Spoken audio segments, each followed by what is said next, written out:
तो जो आज के डिस्कशन का मेन सब्जेक्ट हमने सोचा है, क्योंकि सबसे ज़्यादा रेलेवेंट जो चीज़ें हैं, क्योंकि हम लोग सभी देख रहे हैं कि कोविड के बाद अचानक से हेल्थ का जो सिम्टम्स हैं, हेल्थ के जो मेडिकेशंस हैं, सब कुछ बदल गए हैं। तो उसी पे हम जानना चाहेंगे, क्योंकि आप सबके अपने अपने एक्सपर्टाइज़ हैं, आप सबके अपने, क्योंकि हर फील्ड में, मतलब मेडिकल साइंस के हर फील्ड में कुछ ना कुछ आपको भी चेंजेस लाने पड़े होंगे, आपको भी अब खुद को अपग्रेड करना पड़ा होगा। आप जिस तरह से ट्रीटमेंट दे रहे होंगे उसे भी चेंज किया, और जिस तरह के मतलब सिम्टम्स आपको अपने मरीजों में मिल रहे हैं उसमें भी चेंजेस आए।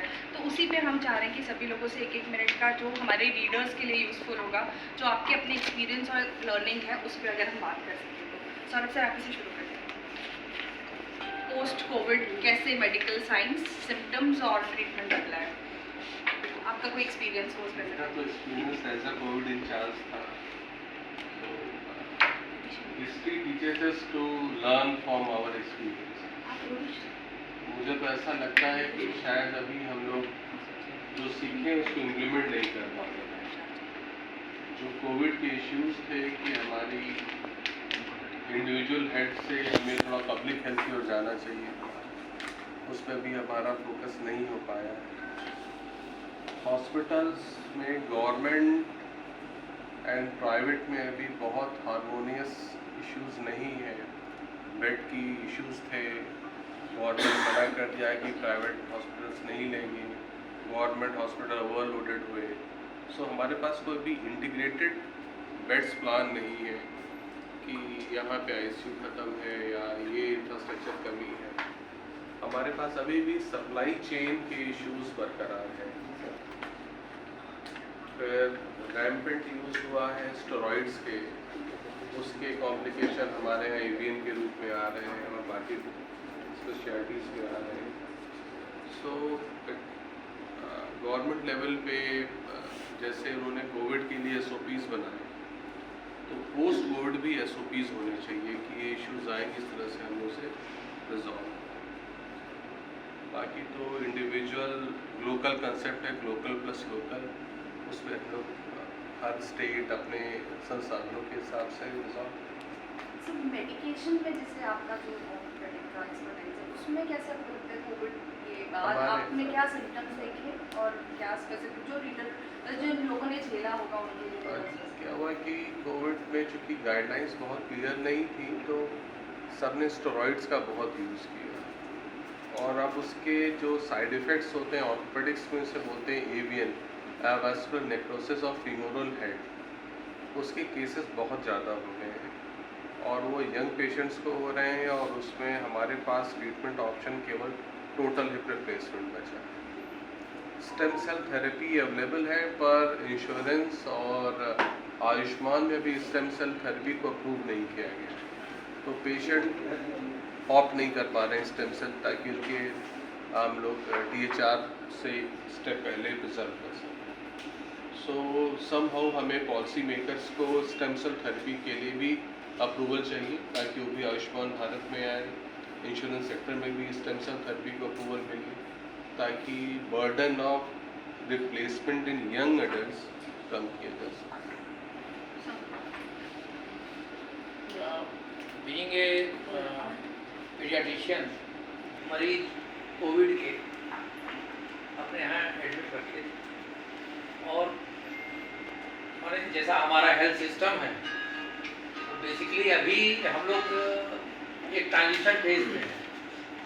अभी जितना डेवलपमेंट, जितना इंफ्रास्ट्रक्चर होना चाहिए, वो शायद चाहे टर्सरी लेवल पे देखा जाए, चाहे सेकेंडरी लेवल पे देखा जाए, चाहे प्राइमरी लेवल पे देखा जाए, इंफ्रास्ट्रक्चर कहीं भी पूरा नहीं है। हो सकता है कि जहाँ पे प्राइमरी केयर की ज़रूरत है, वहाँ अगर सिर्फ एक्सरे मशीन नहीं है, तो टर्सरी केयर पे जो उनकी रिक्वायरमेंट है उस हिसाब से उनकी मशीनें नहीं है। वही हाल जो है वो ह्यूमन रिसोर्सेज का है ना? तो कहीं भी जो चीज़ें हैं, जो एक मानक है, उसके अनुरूप कहीं भी नहीं। तो हर चीज़ जो अपना इंडियन स्टाइल है जुगाड़ का, उसी तरह से ही चल रही थी, और उस समय अल्टीमेटली जुगाड़ ही काम आया। सबने जो झील दिखाई उस सिचुएशन से फाइट करने की, जिसको जो समझ में आया, सबने अपने अपने तर्क गढ़े। कुछ तो गाइडलाइंस रोज गवर्नमेंट की एक आती थी, कुछ न कुछ वो भी रोज बदलती रहती थी। वो बहुत बड़ा कंफ्यूजन था, वो ज़्यादा माने बताने से ज़्यादा उलझाने वाला काम था कि रोज गाइडलाइन चेंज हो जाती थी, कुछ न कुछ नया हो जाता था। खैर वो एक फेज था जिसमें कम से कम ये हुआ कि कुछ चीज़ों पे सबको अभी भी उसके सबक याद है। और अभी जो मैं देखता हूँ, जो मैं समझता हूँ सबसे अच्छा वो है कि यूज़ ऑफ मास्क। अल्टीमेट चीज़ जो है, जो कि सब लोग यूज़ कर सकते हैं, जो बहुत महंगी नहीं है, और विद जो लॉट ऑफ प्रोडक्शन, उसकी क्वालिटी भी बेहतर हो गई है, सस्ते भी हो गए हैं। तो वो हमें लगता है कि मास्क के यूज़ को अगर हम लोग अभी भी प्रमोट करते रहें लगातार आगे के लिए, तो ये जो पॉल्यूशन के चलते, जो ट्रैफिक में पॉल्यूशन के चलते हो रहा है, या एज सच जो तमाम सीजनल चेंजेस की वजह से तमाम तरह के इन्फेक्शन हो रहे हैं, उनमें भी हमें हेल्प कर सकता है, और कोविड जैसी परेशानियों से भी हमें बचा सकता है। तो बीइंग ए आई सर्जन मैं अपना आपको बताऊंगा कि पहले तो कोविड पैंडमिक के इमीडिएट बाद एक और महामारी आई जो है, that is ROCM, mucormycosis. Doctor साहब ने उसको हमें ऑप्थेल्मोलॉजी की तरफ से वर्क दिया जो है म्यूकरमाइकोसिस। सुबह 8 बजे से लेकर रात 9 बजे तक हम लोग आई एग्जैक्ट कर रहे हैं, क्योंकि वो बहुत तेज़ी से स्प्रेड करता था। उसके बाद वैक्सीनेशन वगैरह चला तो इम्प्रूवमेंट हुआ, लेकिन आज भी बहुत से लोगों को मैं देख रहा हूँ जो OPD में हमारे यहाँ आते हैं, उनकी इम्यून सिस्टम को प्रभावित किया है। कुछ वैक्सीन इफेक्ट्स है, कुछ जो है उनकी बॉडी इम्यूनिटी की वजह से जो हीमोसेलुलर इम्यूनिटी अफेक्टेड हो गई। आज भी बहुत सारे वेस्कुलर रेटिनाइटिस के पेशेंट आते हैं, रेटिना में यंग पेशेंट को हैमरेज हो जा रहा है, या ऑप्टिक नर्व जो है उनकी एट्रोफी हो रही है। तो वो देखा गया है कि उन पेशेंट्स में जो एक तो डायबिटिक को ज़्यादा हुआ म्यूकरमाइकोसिस और कोरोना वायरस, अब वो चीज़ जो है उनको ज़्यादा मतलब प्रोन हो गए हैं। यूवीआइटिस, काली पुतली के अंदर सूजन होता है, तो पता चला हाँ सर मैं डायबिटिक था, कोरोना में इन्फेक्टेड था। तो मेरे कहने का मतलब कि ट्रीटमेंट में भी और डिजीज़ के फ्रिक्वेंसी में भी बहुत सारे चेंजेज आए हैं, कुछ नई डिजीजेज भी आई हैं जो हम लोगों ने देखा है। और एज अ अल्ट्रासोनोलॉजिस्ट मेरा यही था, जो इधर देखने को मिल रहा है बच्चों में भी और एडल्ट्स में भी, लीवर डिजीज़ कुछ ज़्यादा बढ़े। लीवर डिजीज़ जो है, टोटल हाइपरटेंशन, एसाइटिस, ये सब करके काफ़ी पेशेंट्स आ रहे हैं, इस तरह की चीज़ें आ रही हैं। तो ये हो सकता नहीं भी कोई और भी फैक्टर्स हैं, लेकिन ऐसा लगता है। बिल्कुल, जैसा कि इससे पूर्व वक्ताओं ने कहा, वो सब एक कंट्रीब्यूटिंग फैक्टर है। कोविड समय कोविड फैकल्टी इंचार्ज थे DT वाराणसी के, तो जो अभी उस समय से और पोस्ट कोविड देखने को मिल रहा है, तो 3 बातें बड़ी सामान्य है समाज में। एक तो मोबाइल एडिक्शन, सेल्फ मेडिकेशन, सब लोग स्वयं के चिकित्सक हो गए हैं। पहले गूगल डॉक्टर हुआ करते थे, अब गूगल डॉक्टर, व्हाट्सएप डॉक्टर और परिजन डॉक्टर और फ्रेंड डॉक्टर सब हो गए, सभी लोग चिकित्सक हो गए। और हमारे विशेषज्ञ ज्ञान तब पहुँचते हैं जब कॉम्प्लिकेशन हो चुका है। दूसरा एडल्ट्रेशन, समाज में ऐसी कोई चीज़ नहीं जो एडल्ट्रेट ना हो। हम सभी यहाँ बैठे कोई एक ऐसी चीज़ बताया जो एडल्ट्रेट ना हो, कहीं ना कहीं किसी न किसी विषय पे वो एडल्ट्रेट है। तो ये सब अच्छा, ऐसा नहीं कि ग्रामीण परिवेश में, तो सब में जागरूकता की कमी है अगर देखा जाए मेडिकल पार्ट से, और अगर अदर पार्ट देखा जाए तो ओवर जागरूकता है। सारी पैथी की बात अभी चल रही है कि इंटीग्रेटेड मेडिसिन होनी चाहिए भारत में, लेकिन समाज में जो परिवेश बना हुआ है, तो सारे लोग अपने सिस्टम से मेडिकेशन कर ले रहे हैं, और इंटीग्रेट ना होकर डिसइंटीग्रेट होकर फिर चिकित्सक के पास पहुँचते हैं। तो हमें अधिक से अधिक अवेयरनेस प्रोग्राम चलाना चाहिए, और खासकर जो हमारे विख्यात चिकित्सक हैं, उनकी बातों को बड़ी गंभीरता से समाज में लिया जाता है। और अगर जैसे सर विशेषज्ञ लोग यहाँ पे हैं, BHU से भी, सब जगह से, सर भी आपका भी कार्यक्रम चलता है, तो निश्चित रूप से सर आप लोग की सहभागिता समाज में होगी, तो वो स्वीकारता भी होगी और समाज में परिवर्तन आएगा। जैसा कि आपने प्रश्न किया था कि पोस्ट कोविड क्या परिवर्तन मिल रहे हैं, पहले तो हम ये सोचे कि कोविड जो था वो नेचुरल था कि आर्टिफिशियल था। अगर वो नेचुरल था तो हम में से यहाँ कोई उसका एक्सपर्ट मुझे नहीं लगता कि आई एम सॉरी टू से दिस, क्योंकि उसके लिए कम्युनिटी मेडिसिन का पर्सन होना चाहिए, वो हमने बीच में छोड़ दिया। दूसरा, अगर आर्टिफिशियल था तो वो एक माइक्रोबायोलॉजिस्ट का कमाल है, जिसने वैसे एक मैंने क्रिएचर को क्रिएट किया और पूरे एनवायरनमेंट को, दुनिया को खतरे में डाला, और वैसा काम करने वाले लोग होंगे और कर रहे होंगे। तो हमें इन दोनों चीज़ों को अलग अलग एक तो सोचना चाहिए। ENT के फील्ड में होने के नाते, एक ENT सर्जन के तौर पे ये ज़रूर कहूँगा कि पिछले 2-3 सालों में इम्यूनाइजेशन के बाद जो अपर रेस्पिरेटरी ट्रैक्ट इन्फेक्शंस थे वो कम हुए हैं, कम देखे जा रहे हैं। और रीज़न जो भी, एक इंडियन मेडिकल सर्विसेज ऐसी एक डिमांड बहुत सारे ऑर्गेनाइजेशंस करते हैं, और हम सबको भी मेडिकल फील्ड में रहते हुए इस बात की समझ है और आती भी है कि जिस हिसाब से पैंडेमिक्स बढ़ रहे हैं, जिस हिसाब से सिस्टम और इंफ्रास्ट्रक्चर बढ़ रहा है, उसमें इंडियन मेडिकल सर्विसेज की अति आवश्यकता है। 1957 से वो ड्राफ्ट पड़ा हुआ है, मैंने अभी तक पार्लियामेंट में, और वो पास नहीं हुआ है। पेशेंट्स का संख्या जो है बहुत ही ज़्यादा है। We have a very long waiting period. Machine जो है अपने पास, जो थेरेपेटिक मशीन है, रेडियोथेरेपी का जो संख्या है बहुत ही कम है। मतलब सिर्फ बनारस में ही लगभग हर मरीज़ों का लगभग 3 से 4 महीना, किसी को 2 महीने का वेटिंग पीरियड है। तो कैंसर पेशेंट भी वो वेट करना हो रहा है। जो जैसे आप वेट करेंगे तो डिजीज़ विल प्रोग्रेस। जो स्टेज 1 में है वो स्टेज 2 में जाएगा, 2 में है 3 में जाएगा, और 3 वाला 4 में जाएगा। ऑब्वियसली प्रोग्रेस जैसे जैसे प्रोग्रेस करेगा प्रोग्नोसिस ख़राब होगा, सर्वाइवल के चांसेस घटते जाएंगे। हमारे पास मशीन है तो काफ़ी पुराने हो गए हैं। कुछ तो हैं जो 30 साल से ऊपर की मशीन है, जिनकी लाइफ जनरली 10 साल होती है। हम 3 फोल्ड्स कहीं नहीं, लगभग पूरे दुनिया में ये मशीन्स बंद हो गए, फिर भी हम we are having those machines and treating patients on those machines. यही बोलना चाहूँगा कि सुविधा और मिलना चाहिए मरीज़ों को, वेटिंग पीरियड ख़त्म होना चाहिए और फंड्स मिलने चाहिए। कोविड एक ऐसी महामारी रही जिसमें हमारे सभी पैथीज ने बहुत अच्छा रोल किया। कोविड के बाद हम लोग अपने उसमें देख रहे हैं कि लगातार आयुष की जो ओपीडीज हैं वो काफ़ी बढ़ी है। आयुर्वेद की हो, होम्योपैथ की हो, यूनानी की है, काफ़ी ओपीडीज बढ़ी है। कोविड के दौरान होम्योपैथी और आयुर्वेद ने प्रतिरोधक क्षमता बढ़ाने के लिए बहुत अच्छा कार्य किया। ये हर कोई जान रहा है और मान भी रहा है इस बात को। हो क्या रहा है कि आजकल जो पेशेंट्स आ रहे हैं, 2-3 तरीके की चीज़ें हो रही हैं। एक तो प्रतिरोधक क्षमता उनकी इतनी कम हो जाने की वजह से स्थितियाँ जो है वो बहुत अच्छी नहीं हो रही है। जो हम लोग मेडिसिन से 4 दिन 5 दिन में कवर कर लेते थे, वो 10 दिन 12 दिन 15 दिन भी लग जा रहा है। दूसरी, ओवरडोज स्टेरॉइड्स की, चाहे वो एलोपैथिक डॉक्टर्स ने उसको प्रिस्क्राइब्ड वे में टाइपिंग डोज करके दिया हो तो, या फिर वो सो कॉल्ड उन्होंने क्या हुआ, वो जैसे डॉक्टर अतुल ने कहा कि वो यूट्यूब से ले लिया और सेल्फ मेडिकेशन से ले लिया, गूगल बाबा से ले लिया, बहुत से व्हाट्सएप बाबा से ले लिया, कहीं से भी ले लिया, और वो लिया और उसको स्टेरॉइड को उन्होंने खूब, इवन कहना नहीं चाहिए, कुछ हमारे ऐसे वही अडल्ट्रेशन की बात है, कुछ लोग जिसे कहना चाहिए उनकी ईगो मर गई है, उनकी आत्मा मर चुकी है कि वो एलोपैथिक या छोड़ दीजिए होम्योपैथिक आयुर्वेदिक दवाइयों में कुछ लोग स्टेरॉइड्स मिला के मार्केट में दे रहे हैं। कुछ ऐसे भी हो गए हैं और कुछ ऐसे प्रोडक्ट्स भी मार्केट में रन कर रहे हैं और उसको अंधाधुंध पेशेंट ले रहा है, और हम लोग देख रहे हैं कि उसके बहुत ही ज़्यादा साइड इफेक्ट्स आ रहे हैं। और हम लोगों को काम करने में, मतलब इस तरीके का जब पेशेंट आता है ना, तो जैसे बोलता सर, जैसे अभी एक चिकनगुनिया का भी एक केस आया, आप सब ने देखा, आज तक वो पेशेंट अभी तक वो आ रहे हैं हम लोगों के पास, आज तक आर्थ्रेल्जिया लेके आ रहे हैं, अभी तक वो क्योर नहीं हो पाए। उसके पीछे एक बहुत बड़ा स्टेरॉइड का और कहीं के कोविड का भी इम्पैक्ट रहा।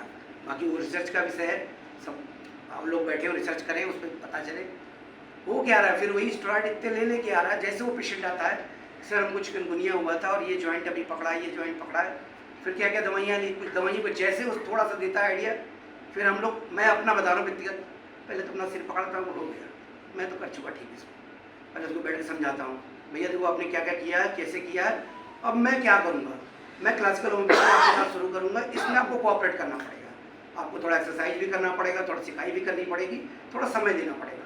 अगर ये नहीं करेंगे आप कभी भी क्योर नहीं होंगे और फिर डॉक्टर खेलते रह जाएंगे और कुछ नहीं होगा। तो इसलिए कहीं ना कहीं एक अवेयरनेस की बहुत बड़ी ज़रूरत है लोगों के बीच में, बिना अवेयरनेस के कुछ नहीं हो सकता। दूसरा, अक्सर पेशेंट हम लोगों के पास आ रहे हैं, डॉक्टर साहब वो जब से वो हमने वैक्सीन लगवाई तब से हमको ऐसा हो रहा है। लोगों के दिमाग में कितना वैक्सीन ने किया मैं नहीं जानता, रिसर्चेज ऐसा बहुत कुछ नहीं कह रही है जो अभी तक आ रही हैं, लेकिन लोगों के दिमाग में इतना चढ़ गया है कि मुझे ये हो रहा है तो वैक्सीन की वजह से, मुझे वो हो रहा है तो वैक्सीन की वजह से, मुझे फलाने का हार्ट अटैक हो गया तो वैक्सीन की वजह से।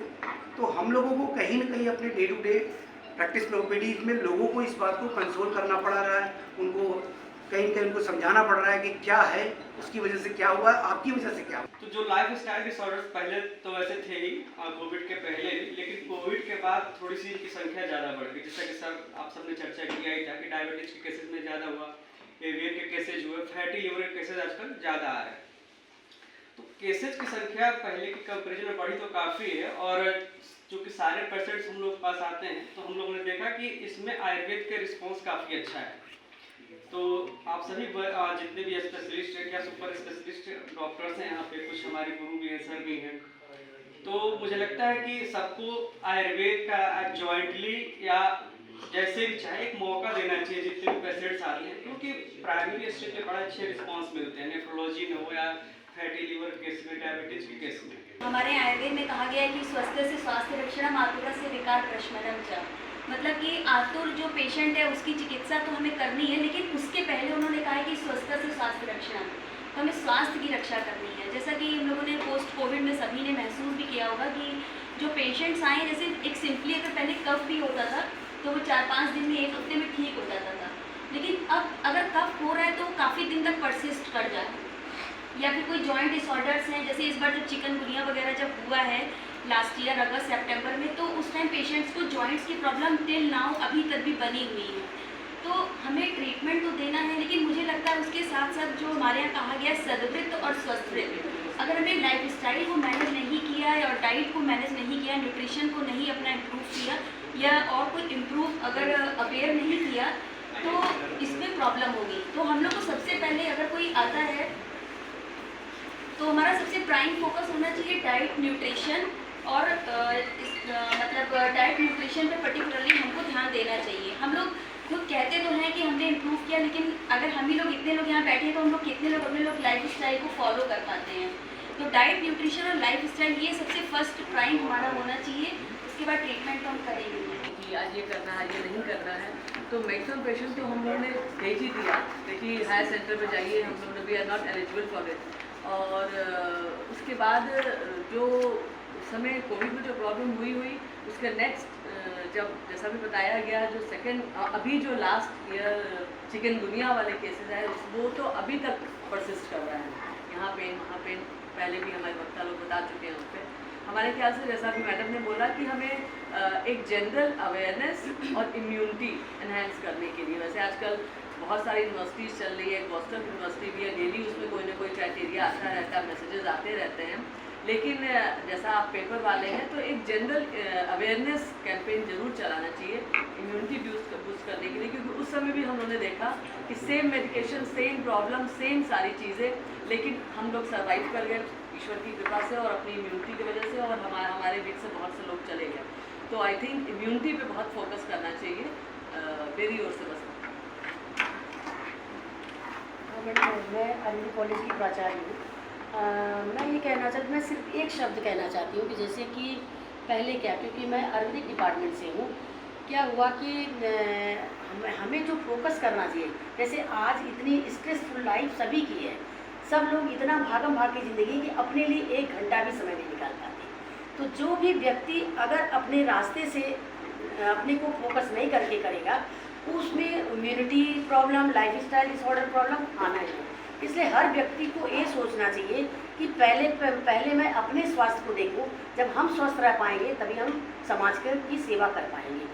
तो कोई भी आदमी, अभी हमारे प्रधानमंत्री जी ने इंटरनेशनल योगा डे निकाला था, हम लोग यहाँ 1 हफ्ते का कार्यक्रम चलता है।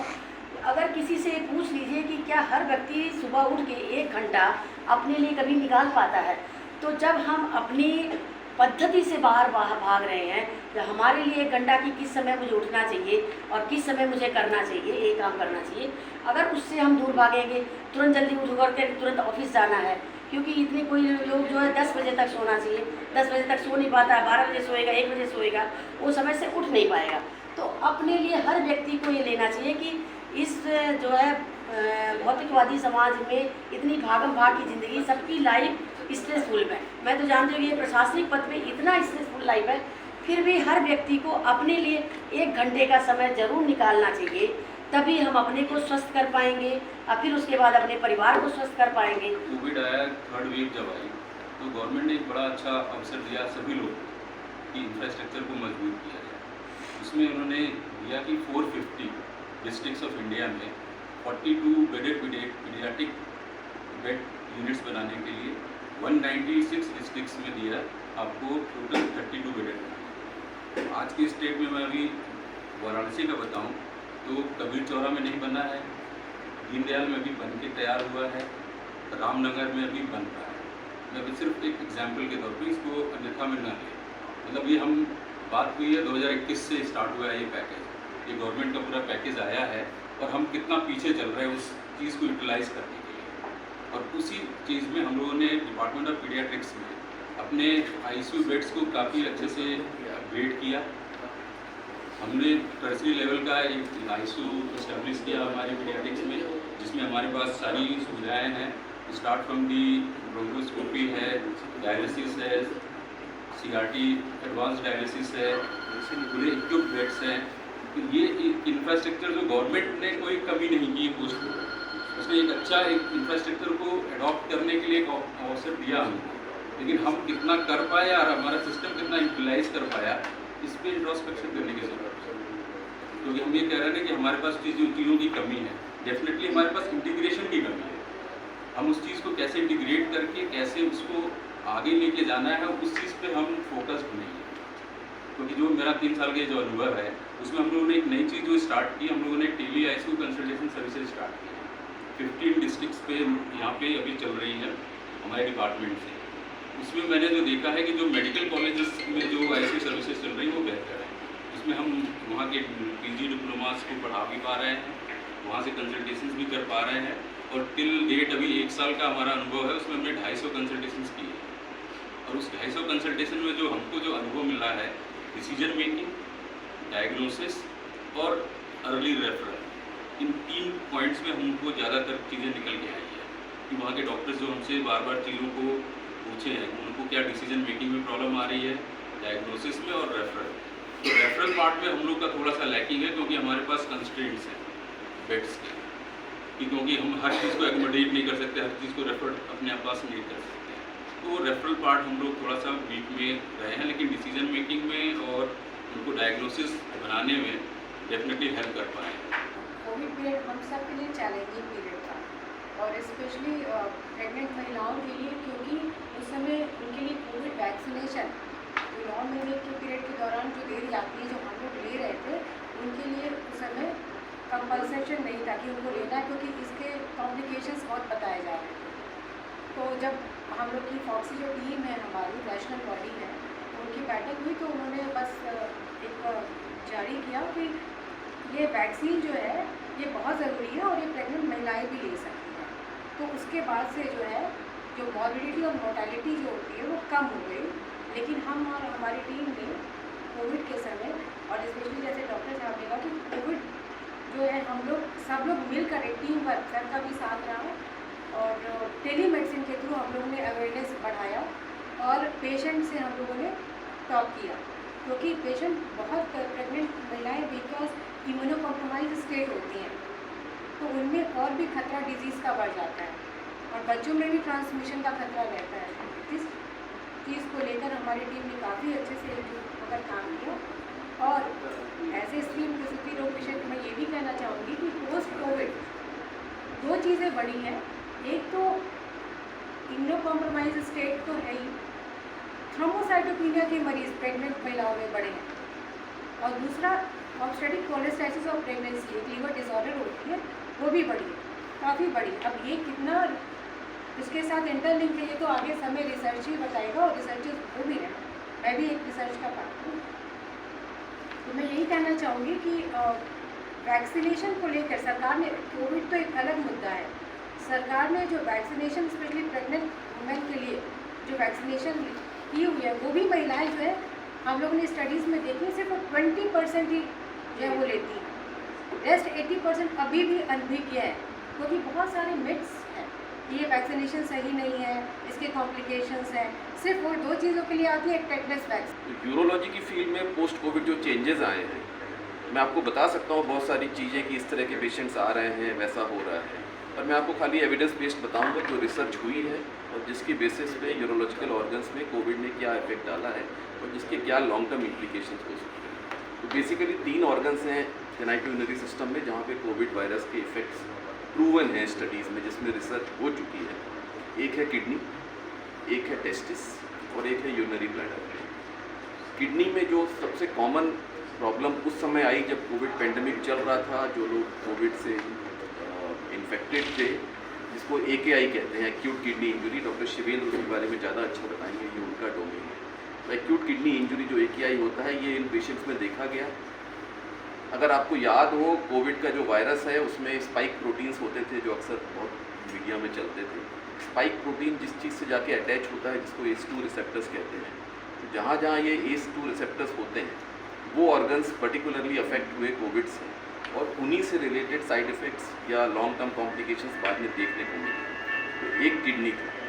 दूसरा जो ऑर्गन था वो टेस्टिस था। टेस्टिस में जो इफ़ेक्ट्स देखने को मिले हैं वो 2 लेवल पे। एक ऐसी प्रोबेबिलिटी है, अभी उसको फर्दर रिसर्च से प्रूव करना पड़ेगा, कि शायद फर्टिलिटी मेल्स की कम हो जाएगी जिनको सीवियर कोविड हुआ था, और पर्टिकुलरली जिनकी टेस्टिस अफेक्टेड थी।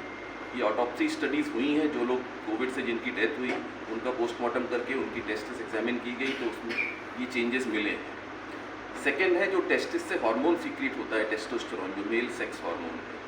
तो मेल सेक्स हार्मोन्स के प्रोडक्शन पे भी पोस्ट कोविड ऐसा सस्पेक्ट किया जा रहा है कि फ़र्क पड़ा है, और कुछ पेशेंट्स में हाइपोगोनेडिज्म जिसे कहते हैं, लो टेस्टोस्टेरोन पाया जा रहा है।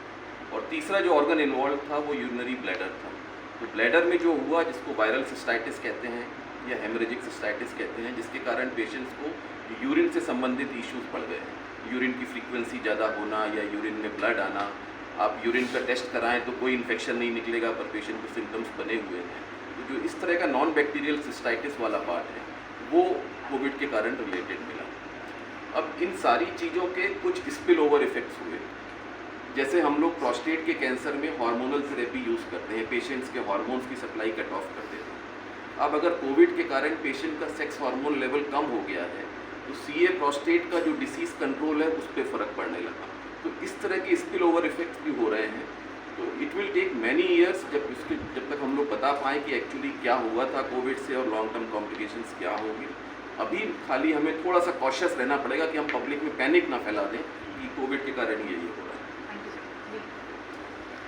किडनी से रिलेटेड अगर बात करें, कोविड के दौरान जैसा अभी डॉक्टर साहब ने बताया, एक्यूट किडनी इंजरी होती है। इसमें कुछ में रिवर्सिबल नहीं, कुछ में पार्शियल रिवर्सिबल नहीं, तो वो पेशेंट क्रोनिक किडनी डिजीज़ की तरफ आएगा। लेकिन उनका इंसिडेंस देखें तो टोटल कोविड पेशेंट में अगर ICU वाला पेशेंट है तो 10 से 30% इंसिडेंस एक्यूट किडनी इंजरी का रहा होगा। उसमें से कुछ पेशेंट रिकवर भी किए हैं, तो कोई किडनी डिजीज़ का इंसिडेंस पोस्ट कोविड बढ़ा हो ऐसा नहीं है, पहला पॉइंट।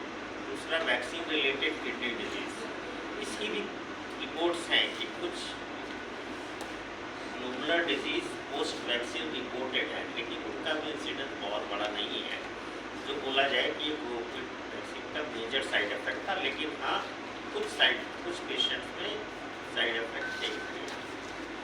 और तीसरा, जो लॉन्ग टर्म में अभी सब लोग बात कर रहे थे, स्टेरॉइड दिया गया, डायबिटीज़ हुआ, तो डायबिटीज़ पेशेंट में किडनी इन्वॉल्व होने की संभावना लगभग 30% होती है। तो may be in future these patients can develop, but this is not because of Covid, because of side effect of the medications even during. तो कोविड का किडनी डिजीज़ में इंसिडेंस ऐसे बोले कि उसने बहुत कोई बढ़ा दिया हो तो नहीं, लेकिन कुछ माइनर इफेक्ट किडनी पे डाला था, और कुछ पेशेंट्स में डाला था, लेकिन वो बहुत सिग्निफिकेंट नहीं। ये कंसल प्लाज्मा का कंसेप्ट आया कि जो कोविड से ठीक हो चुके हैं पेशेंट, उनके प्लाज्मा में एंटीबॉडी होगा, वो एंटीबॉडी जो है निकाल करके पेशेंट को चढ़ाया जाए तो पेशेंट की रिकवरी जल्दी हो। हम लोगों ने बनारस में शुरू किया एंटीबॉडी टेस्टिंग करना, कंसल प्लाज्मा निकालना भी शुरू किया, पेशेंट को देना भी शुरू किया। लेकिन हमने देखा कि जिस पेशेंट को किसी को दिया गया तो ठीक हो गया, पता नहीं अपने से ठीक हुआ जो है, या कंसल प्लाज्मा से ठीक हुआ। कुछ पेशेंट को दिया गया, वो नहीं ठीक हुए और वो एक्सपायर भी कर गए। लेकिन चूंकि इस वक्त कंसेप्ट चल रहा था तो काफ़ी जो है हम लोग करीब 150 जो है कंसल प्लाज्मा निकाला और दिया। और कोविड तो एक चूँकि ऐसी महामारी आई थी जिसका रिसर्च चल रहा है कि कौन सा दवा फ़ायदा करेगा, कौन सा फ़ायदा किया, कौन सा नहीं किया, ऑक्सीजन फ़ायदा किया नहीं किया, स्टेरॉइड फ़ायदा किया नहीं किया।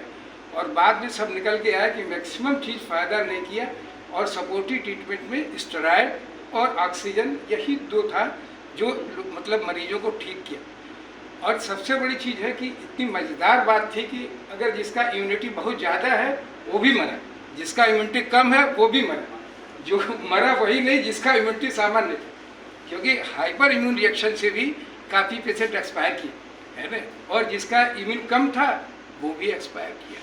तो बाद में ICMR ने ये स्टडी किया कि कल्चर प्लाज्मा का कोई रोल नहीं, जितने हिंदुस्तान में कल्चर प्लाज्मा दिए गए उसका कोई रोल नहीं, स्टडी निकल के आया और सिर्फ सेकेंड वेव में कल्चर प्लाज्मा का खत्म हो गया कि कल्चर प्लाज्मा नहीं दिया जाएगा, है ना।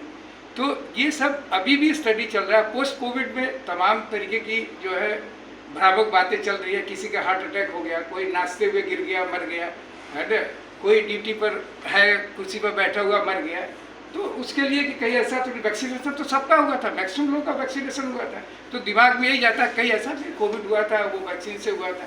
लेकिन जब से आप हम इसको प्रूफ न कर लें कि इस वजह से हुआ, तो ये सब कहना, समाज में भ्रम फैलाना, ये बहुत गलत बात है। हम लोगों ने करीब 600 सर्जरीज कोविड के दौरान की, जिसमें हम लोगों का पोस्ट ऑपरेटिव मोर्टेलिटी रेट थोड़ा सा बढ़ा और ज़्यादातर मोर्टेलिटीज़ हमारी निमोनिया से होती थी। अब वो जिसमें कुछ कोविड पॉजिटिव थे, कुछ ऐसे थे जिनमें कोविड टेस्ट पॉजिटिव नहीं आया, लेकिन CT पिक्चर निमोनिया की सजेस्ट करती थी कि ये कोविड हो सकता है या कोविड है। आज की बात करें तो डेफिनेटली हमारा जो कैंसर का लोड है वो कम नहीं हुआ। मतलब हम लोग तो कोविड से पहले करीब 12,000 पेशेंट देखते थे साल के, अब करीब 15,000 नए पेशेंट देखते हैं साल के। और इस पीरियड में जो कैंसर ट्रीटमेंट की सुविधाएं हैं बनारस में वो लगभग 3 गुना हो गई है। तो टाटा मेमोरियल अस्पताल चालू हो गया है जो 400 बेड का डेडिकेटेड कैंसर हॉस्पिटल है, हम लोग हैं ही हैं, प्लस प्राइवेट में भी काफ़ी सर्जिकल ऑन्कोलॉजिस्ट और मेडिकल ऑन्कोलॉजिस्ट इस समय हैं। तो मुझे लगता है ये जो इंक्रीज़ या सो कॉल्ड नो डिक्रीज़ हम लोग देख रहे हैं, ये इंक्रीज़ रेफरल से है, ना कि इंक्रीज़ इन इंसिडेंस है। अब ये देखने के लिए कि क्या कैंसर सही में बढ़ा है या नहीं, हमको 2023 की पॉपुलेशन बेस्ड रिपोर्ट का इंतज़ार करना पड़ेगा। जब पॉपुलेशन बेस्ड कैंसर रिसर्च की रिपोर्ट आएगी तभी हम जान पाएंगे कि पॉपुलेशन लेवल पे कैंसर का इंसिडेंस बढ़ा है या नहीं। मुझे लगता है ये बनारस एक कैंसर हब हो गया है और यहाँ पे पेशेंट्स का ड्रेनेज बढ़ गया है, जिसकी वजह से हमको ऐसा लगता है कि हमारा लोड बढ़ गया या पेशेंट बढ़ गया। तो हर OPD में डेफिनेटली नंबर पेशेंट्स का बढ़ा है, भीड़ बढ़ी है, लेकिन ये कह पाना कि कैंसर बढ़ गया है ये अभी प्रीमेच्योर होगा। दूसरी चीज़ जो हम लोगों ने ऑब्जर्व की है वो ये है कि कैंसर का सर्वाइवल कम होता जा रहा है। तो जो लोग कोविड से पहले कैंसर डायग्नोज्ड हैं उनके सर्वाइवल्स बहुत अच्छे हैं, लेकिन कोविड के बाद जो पेशेंट डायग्नोज हो रहे हैं उनकी डिसीज़ प्रोग्रेशन फास्टर है और अपरेंटली ऐसा लगता है कि सर्वाइवल लोअर है। लेकिन ये भी अभी इसका कोई डाटा या कोई प्रमाण हमारे पास नहीं है, ये भी सिर्फ अपरेंट है, ऐसा लग रहा है कि ऐसा हो रहा है। क्योंकि पेशेंट आता है, जब तक ट्रीटमेंट के लिए उसको 1 महीना का पीरियड होता है, उतनी देर में डिसीज़ इतनी सडनली एडवांस हो जाती है कि वो कुछ करने लायक नहीं है।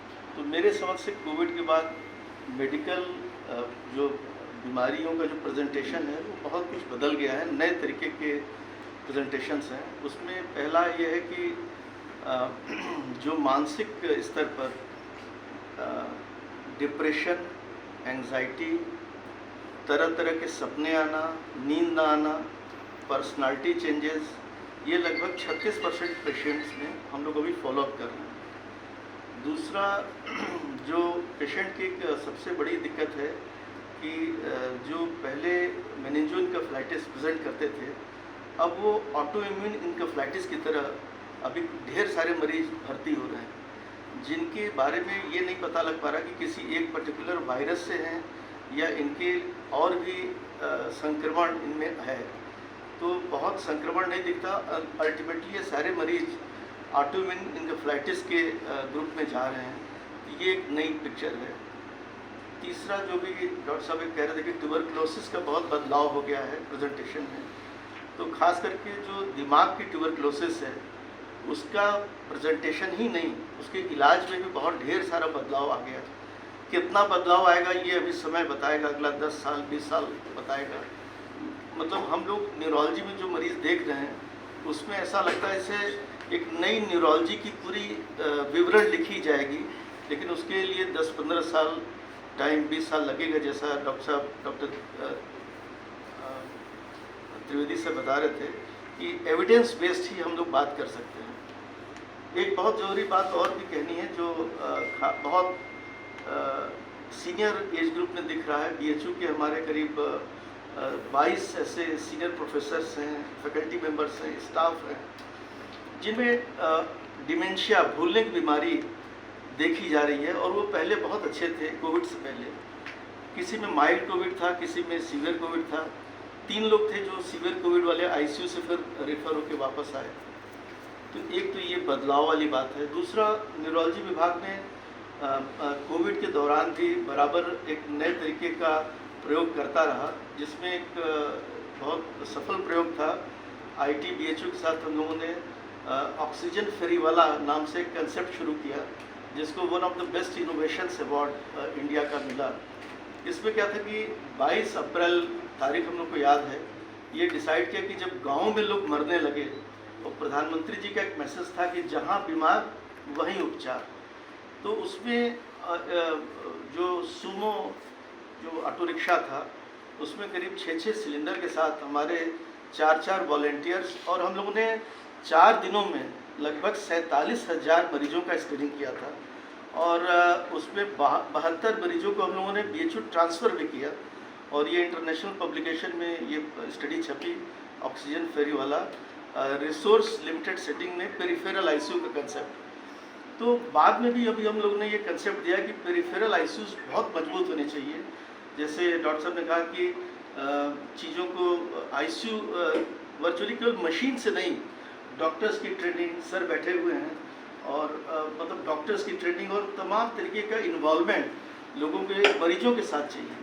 I am getting the experience, it's very good.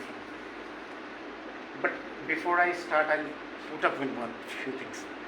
I'll be putting it more like my professional qualification rather than my administrative aspects. Because I'm one of the lucky person to have seen the professional work and the administrative work in this board.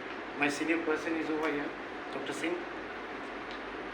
I'm one of the person who worked in the level 3 ICU care of COVID also, with all those preparation for 8 and 10 hours also. We did lot of things. Then again in the administrative. One thing which I feel, I'll share my professional words more rather than my administrative word. COVID is in medical field a new thing which changed the overall purview of medical practices, medical understanding and social। तो इसके साथ attachments 25 पे हैं, लेकिन जहाँ तक medical understandings की, people started listening doctors, people started their attraction toward doctors, and we doctors also went out with new innovations in every corners. Being a physician, I was the one person who was involved in putting the protocol of UPOs from Lucknow. The first protocol for COVID treatment was issued from Ram Manohar Lohia Hospital. I was one of them. What is the fact that we talk a lot about immunity, we talk about lot of other things.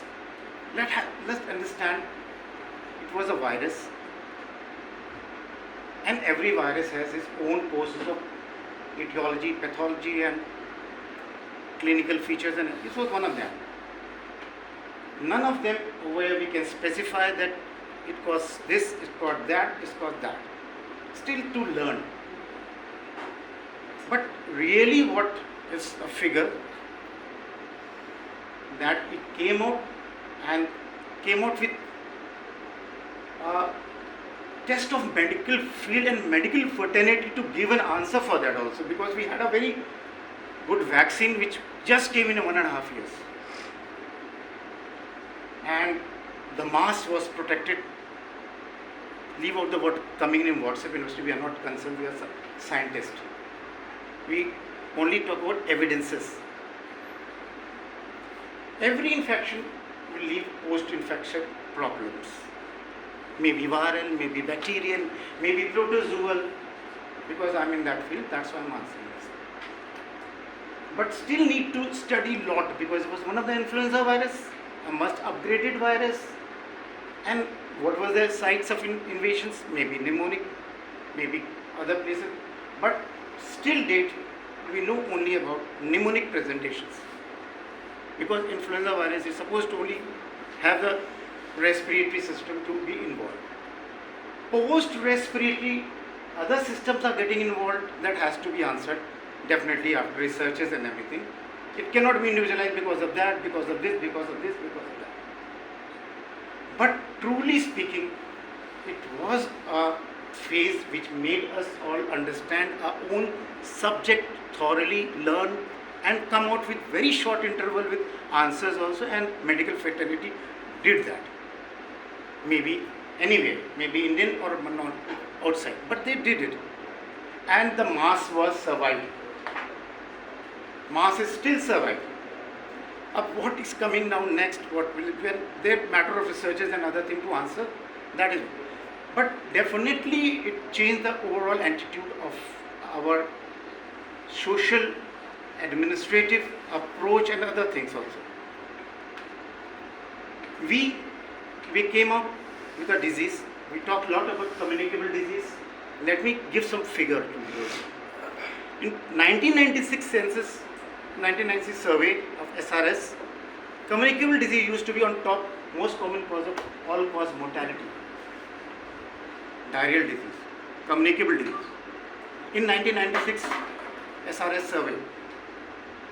But to the fact, because of the stringent action of the governments from all corners, now these diseases are on the floor of 5th and 6th cause. But now non-communicable disease is the most common cause of all-cause mortality. And let me clear the house that 16% is the all-cause of death of cardiac disease. Doctor will agree over here. At present, it is on the top. So, we, because the way COVID came down, the way it was presented, there is more hammering of brains and fronts, because we are forgetting one corner, that is, we are making the non-communicable disease go higher and higher and higher. सभी इससे agree करेंगे। Covid क्या था? Covid ने जो किया, इसने एक लो लेवल का इन्फ्लेमेशन प्रोड्यूस किया, और वो सिर्फ इन्फेक्शन नहीं किया, वो जो लो ग्रेड इन्फ्लेमेशन पूरे जगह चला। लॉन्ग कोविड का भी कारण वही है, और जो लो ग्रेड इन्फ्लेमेशन चलता है ब्लड में जा रहा है, तो ब्लड हर जगह है, हर अंग को परेशान कर रहा है, न कि सिर्फ स्पाइक के कारण, हर अंग को, किसी को उसने नहीं छोड़ा। तो चूँकि लो ग्रेड इन्फ्लेमेशन हो रहा है, इसलिए वो सब जगह करता है। इसी के कारण जो हमारे नॉन कम्युनिकेबल डिजीज हैं, उनके इंसिडेंस डेफिनेटली थोड़े बढ़े हैं, और उसके पीछे कारण भी यही है, जो उसका लो ग्रेड इन्फ्लेमेशन है। और जो हमारे स्टेरॉइड फ़ायदा किया, उसका भी कारण वही था कि वो इन्फ्लेमेशन को सबसे अच्छा काम करता था। बाकी हम लोगों ने सारा प्रयास किया, जितना भी कर सकते थे कोविड के समय में, हर तरह की नहीं हुई, और ये सभी लोग बता ही चुके हैं। ये इसका सही आंसर मिलने में हमें समय लगेगा। Definitely it will take 10 years, और जो भी लगे, क्योंकि किसी बीमारी का 1-2 दिन में उत्तर नहीं मिलता है। पर बेसिक वही जो इनका लो ग्रेड इन्फ्लेमेशन है, वो बेसिक है एक। और अच्छा, बीइंग ए जेरिट्रिशियन, बुजुर्गों में ये बीमारी सबसे ज़्यादा हुई, वो सफ़र किए, इससे वो सबसे ज़्यादा सफ़र किए, ये बात सही है।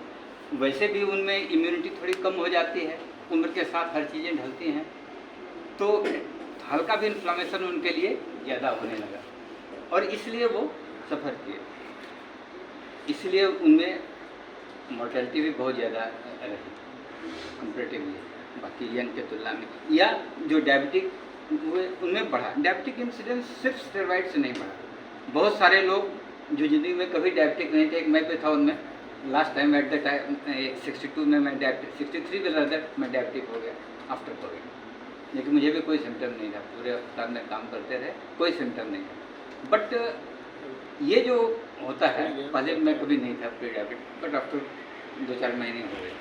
ये डायबिटिक बढ़ा है, it is not steroid, the reason is जो बेसिकली इफेक्ट हुए कोविड से, केस ऑफ ब्लैडर के बारे में हमको बता दिया।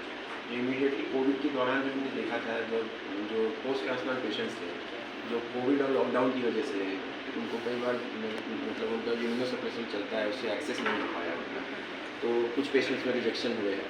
कुछ पेशेंट्स जो हॉस्पिटलाइज हुए थे ट्रांसप्लांट पोस्ट ट्रांसप्लांट में, उनमें कुछ डोज मॉडिफिकेशन की ज़रूरत पड़ी, कुछ के रिजेक्शंस आईसीयू एडमिशन की वजह से। बाकी सच लॉन्ग टर्म चीज़ें तो जो है जैसा कि सर ने पहले ही बता दिया कि यूरोलॉजी से संबंधित बीमारियों के बारे में, एक चीज़ जो इसमें है, जैसे पूर्वांचल में IMS PHU यूरोलॉजी डिपार्टमेंट हर तिमाही में तकरीबन 1000 लोगों के स्टोन का ऑपरेशन करता है। कोविड से पहले जिन लोगों के स्टोन के ऑपरेशन किए गए उसमें स्टेंट डाला जाता है किडनी में, कोई अवरोध न हो ऑपरेशन के बाद उसको बचाने के लिए। ये देखा गया कि बहुत लोगों में जिनमें स्टेंट डाला गया वो कोविड के चलते या भय के कारण वापस लौट के नहीं आए स्टेंट निकलवाने के लिए। उसमें से काफ़ी सारे लोग अभी आ रहे हैं, उनकी रजिस्ट्री हम लोगों के पास है। और ये जो लंबा ड्यूरेशन स्टेंट का रहा किडनी में, उसकी वजह से फिर किडनी में नुकसान हुआ, उसका फेलियर हुआ, तो ये एक समस्या थी जिससे हम लोग अभी जूझ रहे हैं। वैक्सीन जो है यूजुअली ऐसे डिजीज़ के लिए यूज़ होता है जो कि अभी होने वाला है, जो प्रिवेंटिव। कोविड के मामले में ये थोड़ा सा अलग था। पहले कोविड हुआ 2 बार, फिर हमने वैक्सीन लाई, इसका मामला थोड़ा सा अलग था। और इसमें क्या हुआ, जो फर्स्ट वेव ऑफ कोविड हुआ, क्योंकि अभी हम जैसे वैक्सीन जितने भी हम यूज़ करते हैं उसमें या तो पार्शल उसके पार्टिकल्स को यूज़ करते हैं या कम्प्लीटली थ्रू डिफरेंट और डेड वायरस और अलग अलग तरीके से सब अलग अलग मैकेनिज्म से भी वो काम करते हैं। लेकिन जो लाइव कोविड हुआ पहले वेव, उस समय हमारे पास कोई इलाज नहीं था कोविड के लिए, ना ही हमें कोई प्रोटोकॉल मालूम था इसके बारे में कि how to take care of. और कोविड अगर कंट्रोल हुआ तो इसमें हर्ड इम्यूनिटी की वैल्यू थी, जो मेरा मानना है। हर्ड इम्यूनिटी की वजह से first wave of Covid control हुआ। अब जो वैक्सीन का काम था वो फर्स्ट वेव ऑफ कोविड ने कर दिया, but that I consider is the first dose of vaccine. और सेकेंड जो कोविड का वेव आया जो कि डेल्टा वेरिएंट था, मुझे नहीं लगता है कि इस देश में कोई भी व्यक्ति बचा हो, भले सिम्टोमेटिक एसिम्टोमेटिक हो सकते हैं, लेकिन कोई इससे स्केप कर गया हो, इसकी बहुत बहुत रेयर परसेंट जो बहुत सेकुलेटेड एरिया में है जहाँ की रीच नहीं है, वो सब एरिया नॉर्मल ह्यूमन कंटैक्ट से दूर होंगे, वही लोग बच गए। यानी कि एक फर्स्ट बूस्टर डोज भी उनको लग गया था। तीसरी बात जो मैं बताना चाहता हूँ ये है कि हम सब जानते हैं कि आज तक दुनिया में कोई ऐसी कोविड वैक्सीन पैदा नहीं हुई जो कोविड इन्फेक्शन को रोकता हो। It's a wrong conception we are having कि COVID vaccination will protect the COVID infection. This is absolutely wrong. None of the vaccine till date in the market can prevent COVID infection. तो ये सबसे बड़ा fact है जिसके बारे में हम लोग बहुत तवज्जो देकर इस चीज़ पर स्ट्रेस नहीं दे रहे हैं। That except that what was thought with us at that time when we had the COVID was that cancer would be a much more serious problem compared to the COVID. Right. Maybe that was one of the reasons that we never stopped the services even for a single day. The cancer death would have been much more serious than the deaths because of COVID. So we took all precautions, we protected our staff, we carried on the services, and I think we have saved many more lives than had we just stopped our services and because of the fear of COVID. That happened in all the centers of the TMC across the country, and none of the centers closed down even for a single day with regard to the cancer care. Maybe we had some modification in the protocols even for the radiation, because it was difficult for the patients to come and stay for prolonged periods, so short courses of radiotherapy were tried, and that has actually helped, and new trials or studies were taken up during the COVID. मेरे class fellow है। यही मैं कहने वाला था कि ये क्या विलक्षण अवसर है कि एक सहपाठी दूसरे सहपाठी को कार्य के लिए प्रोत्साहित करे और सम्मान दे।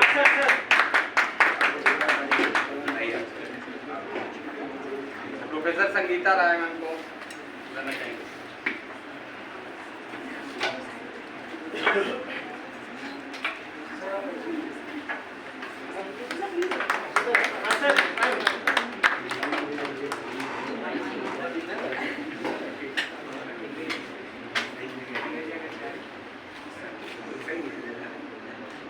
अगर आप ये वीडियो YouTube पर देख रहे हैं तो हमारे चैनल को सब्सक्राइब करें और बेल आइकन को दबाना ना भूलें। अगर आप Facebook पर ये वीडियो देख रहे हैं तो हमारे पेज को लाइक करें।